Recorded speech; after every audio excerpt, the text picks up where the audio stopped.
Hey everybody, welcome to diversity class. Late night tonight brought to you by the Waffle House. And if anybody has been down south, you know how beautiful Waffle House coffee is. Stole this cup. They don't sell them. You gotta steal them. Okay, so we're gonna do another discussion about gender. And this discussion about gender has to do with what we learn about gender from studying white supremacists. So I talked a little bit about in Zoom how my research on skinheads went from sort of an economic theory of skinheads to a feminist theory of skinheads, and that what they were really doing was performing their version of masculinity, and race in a way was just racism was just a tool for which they could do their maleness. I'll talk a little bit more about that, but also I want to start this discussion with what we think of as sort of what we call the gendered nature of stereotypes. And this comes from some great folks who have pioneered the field of the study of hate groups, Jack Levin and Jack McDevitt. And one of the things they talk about is how when you have a stereotype of a group, the first thing that you do when some group that you want to put down, that you want to oppress, that you want to somehow box into a stereotype, is the first thing that you do is you infantilize them, that they are children, that they are childlike, weaker, subordinate, inferior. And we do this with race, that calling black men boys, long tradition of that. You want to get in trouble in the South, talk about a black man as a boy, them's fighting words. Little black Sambo, white man's burden. I mean, there are all kinds of these ideas of the childlike nature of the slave who was infantilized both intellectually and emotionally. And of course, we also do that with women. Women are girls, right? Women are supposed to be subordinate and inferior and childlike. Why do you think we want women to shave their armpits and shave their legs? We want them to look like children. They are the weaker sex. They're supposed to stay where they belong, and they are girls. We refer to grown women as girls on a routine basis. I mean, it's almost amazing in 2020 to hear television shows about women, The Bachelor or whatever, refer to all the women as girls. They're not girls, they're women. And so the first step is infantilization. But what they point out is that when the target group starts to challenge that power dynamic, that starts to challenge, their oppression, the second step is dehumanization. They go from being children to being animals. So if you think about this, because the argument is you can't kill a child, that would be wrong. They're childlike. Don't hurt them. They're childlike. But if they're an animal, if they're a, a beast, or even the Irish that were called apes, monsters, if they're not people, right? We talked about this with the origin of the modern slave trade. If they're not people, then you can brutalize them. And of course, we also do this with women. When women get uppity, they go from being girls to being witches or bitches, right? Because bitches are dogs. And therefore, you can brutalize them because they're not human. They're not like us normal human beings, males or whites in the case of race. And so there's like a two-step process there that both minorities and women share. That notion of infantilization, and then when they push it back against it, dehumanization, which allows the violence. Another great researcher in this area, Abby Ferber, who wrote this amazing book called White Man Falling, talked about the importance in the white supremacist movement, and also how this ties over to the gender movement, of borders. Sorry, that coffee is really good. That the importance of maintaining borders, of having clear-cut categories, dichotomous borders, and this ties, into the discussion about binary, and that you are your category. What are you? I mean, think about people who are biracial or whose ethnicity isn't clear. They have probably had many people ask them, "What are you?" And why is that? Because we need to put you in a box. There has to be a clear-cut border. You're in this box, and therefore you're not in that box, right? And so there's certainly a concern here over breaking racial boundaries. So around the end of the slave trade, at the end of the Civil War in 1865, the great fear was the mulatto, And we don't use that term anymore. We would just say a biracial person, but a person who was of mixed race. It was a great fear of the mulatto. If you ever get to see the Birth of a Nation movie, again, it's all about sort of mulattoes sneaking into the white people club because they are passing as white people, but they're really not. They're on the other side of the color line. And that notion of breaking the color barriers, of the, biracial children. I mean, it's quite normal now, right? We've had a biracial president. People think of Barack Obama as a black president, but he was also a biracial president. A lot of the people in the media that are held up, are biracial. I have to think about Halle Berry. I always go back to Halle Berry. That people like that were breaking the color barrier, and who was doing that was women. Right, women were having sex with non-white men and polluting the color line, and therefore destroying this binary, this dichotomous border that was so important. So there is an obsession in the white supremacist world with mixed race children, with the white race disappearing. They believe there's a term that's popular now called white genocide, that the white race is being bred out of existence, that all this interracial breeding. And of course, the notion of race is a social construction. We're all interracial on some level. Just take a DNA test. But this notion that mixed race children destroy borders, there's just this obsession with that, and it's women's duty to prevent that from happening. It's all on women's backs. And so if a woman, is a race traitor and going with a black man, or putting herself out there in a place where she could be sexually assaulted by a black man, it's her fault. And that image of the black rapist, by the way, is, a modern invention. But there are these great fears of what they called miscegenation, the disappearance of the color line, and the importance of women for maintaining that. The main research on this came from a book that came out in 1997 by Jessie Daniels called White Lies, where she looked at images in the white supremacist world that had to do a little bit more with gender. And so I mentioned that this became sort of a theme of my research on skinheads. And when she kind of looked at the images, and I'll flash some of these images up, what she found was kind of revealing.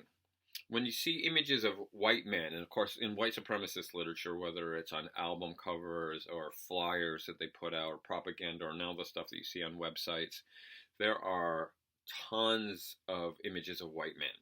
And white men are portrayed in sort of a handful of really clear-cut ways. That white men are builders. White men built this nation. You hear this from the Proud Boys and the people that are out there protesting the COVID shutdown. White men built this nation. Nationalism is associated with whiteness. That's why, when Donald Trump says he's a nationalist, a lot of people are like, careful, because that's usually code for white nationalists. That, the idea that this is a white nation. So they are the builders of this nation, which is, of course, bullshit. Slaves, women, people of color, Chinese people building, a lot of people built this country. It wasn't just white guys. That white men are warriors, this hyper masculine, broad chest, big muscles, superhero kind of looking guys. That white men are sort of the warriors, and they use violence to solve the problem. But also, white men are victims. White men are victims of affirmative action. White men are victims of black men in society as crime victims. White men are the victims of some Jewish conspiracies. There is this idea that white men will be used as prison slaves of blacks if they get incarcerated. And so this white victim thing is played a lot. And that is a big theme these days, the notion of white men. A 2017 survey found that 55% of white people think there's discrimination against whites. 55%. Yeah. So this notion of white men as victims is not just in the domain of the Ku Klux Klan and neo-Nazis. Also, is the idea of white men as the family preserver. They're the protector of the home. They're in charge of reproduction. They're there to kind of keep the family safe. White men are wage earners. White men make the money. White men, have to deal with minorities and the federal government and immigrants taking away their tax dollars. They're working hard, and all these welfare queens are taking it. And then, of course, white men are also seen as being sexually dominant. They will use rape. They will use sodomy. They will refer to other, enemies as their bitches. They see gays as threats, gays and lesbians as threats, and so there is this theme that we've talked about the backlash. Remember, we're talking about the feminist movement. Every time women make a gain, there's a backlash against women. That you see this all the time in white supremacist literature. That there is this hyper masculine world that is under threat, and they have to use violence to save their world. And so it's a very gendered discourse, these guys. And then when you look at the other side, and there's a theory, and at least Daniels in her book puts forth a theory about the impact of the Vietnam War. That America wins wars. Like, we're the guys that go in and save the day. We, went into World War I and fixed that. World War II, we beat two enemies. Korea, sort of a stalemate. I think the Korean War is actually still going on. Oh no, Trump ended it. Good for him. But Vietnam, we were in the quagmire of Vietnam, the big muddy, for years and years and years, and until coronavirus came along, it was the biggest killer of Americans. And that we didn't win that war. How could these mighty Americans be beaten by these, little Asian people, as they were sort of characterized in the media? And so there was a need to reclaim that masculinity that America, through Ronald Reagan and the Rambo films of the 1980s, and a lot of the media, tried to create this hyper masculinity that America is back. And you even hear Trump say that America is back. After that black president we had, America is back. This sort of hyper masculine role that's being played that is racialized. That, he's proud to say that he is a nationalist, and, got to stop those people coming across the borders. So this sort of hyper masculine maleness that puts down people who aren't white or aren't male. It's not just the domain of the white supremacist world, but it's just very intense in that world, but is reflected in, from Reagan to Trump. When you look at women in the white supremacist movement, there are fewer images of women, because the movement, even though we think of it as a racist movement, is also an incredibly sexist and misogynist movement. There aren't a lot of women in the movement. And research has shown, including some research by some colleagues of mine, has shown that most of the women who enter that movement enter with their men. Their husband is in the KKK, or their boyfriend is a skinhead, and they come in. They don't join because they believe in the ideology. They join because their man is in it, and they're sort of the women's auxiliary version. So when you do see images of women, occasionally you see these notion of women as racial patriots and, fighting alongside their men. But what you are more likely to see is the notion of the glorious mother, that white women are breeders. White women are there to have babies. The best thing a white woman can do is to get pregnant. In fact, there was a skinhead in Eugene who got busted. And one of the reasons he got busted, he was getting a bunch of teenage girls pregnant because he felt like it was his job to personally repopulate the white race. And I always think, why do these people think white people are disappearing? Have they ever been to Utah? Or Oregon, for that matter? There's lots of white people around. But, white women are just naturally maternal. They're good, white women, are naturally maternal, or good moms. And, they'll take in stray black kids because they're just naturally good moms.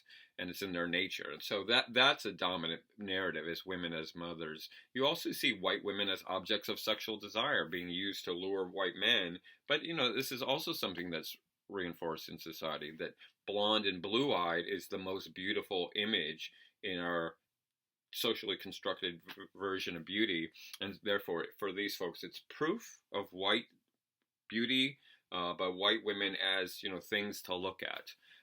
They're sort of these sexual objects. You also see white women as victims. They need to be protected by white men. They need to be protected from black rapists and feminists who want to turn them into radicals, and lesbians who want to turn them into also lesbians. And they're just sort of these brainless dingbats who really need men to protect them. And then there are those are sort of, the women who are the good whores, but you also have the bad whores, the women who are the racial traitors, the women who reject men. who reject white men, the women who date outside of their race, the women who play into popular culture with rap music or feminism or any of the themes of popular culture, and not make themselves sexually available to white men. Um, and women who have abortions are also white women who have abortions are also seen as traitors. So there is this sort of notion of the good whore, bad whore thing. The mother, right? This is classic mother, good whore, bad whore. Mother, right? Everybody loves their mother. The mothers are perfect. The good whore is the person that's attracting you, and the bad whore is the person that's rejecting you. There are also, of course, some of these gender portrayals of non-white people, including black men. Black men are sexual threats. Black men are criminal threats. It's really simple for black men. They, that notion of the black threat. And I would argue now that the brown man has taken on a lot of that role of being the criminal threat.